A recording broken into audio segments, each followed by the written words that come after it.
C'est vrai que la gestion de l'offre, comme contrôle la mise en marché d'un produit dans un secteur par les agriculteurs, c'est une méthode qui permet effectivement de protéger les agriculteurs contre l'invasion, le dumping de produits agricoles venant de pays étrangers où on produit à moins cher, où il y a des grosses subventions, etc.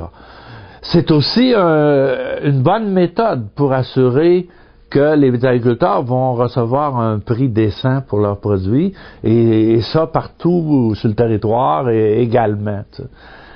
Mais en pratique, c'est un peu différent. Et le gros problème dans la façon dont on a géré les plans conjoints depuis quelques années, c'est qu'on a laissé monter à volonté le prix des quotas.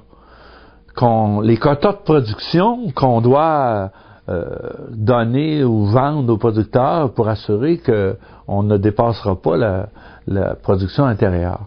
Alors, le résultat, c'est que c'est devenu tellement cher d'acheter des quotas de production dans le lait, dans le poulet, dans les œufs, même dans le sirop d'érable d'une certaine façon, que il y a seulement les gros maintenant qui peuvent en acheter. Et que ça rend maintenant inaccessible le développement en agriculture, aux fermes familiales, à la relève, à tous ceux qui veulent faire des petites productions, etc.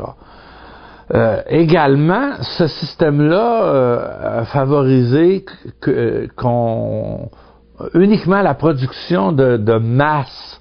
Et c'est devenu très fermé pour toutes les productions d'appellation, la mise en marché locale, de sorte que c'est en train de rendre impossible de diversifier notre agriculture et de faire des productions d'appellation, particulièrement dans les régions. Alors, il faut absolument, en même temps qu'on défend la gestion de l'offre sur le plan international, qu'on réforme la gestion de l'offre. Parce que si on la laisse telle qu'elle est là, elle va finalement servir à détruire tous les agriculteurs familiaux et tous ceux qui veulent faire de l'agriculture de proximité et de la mise en marché locale et régionale.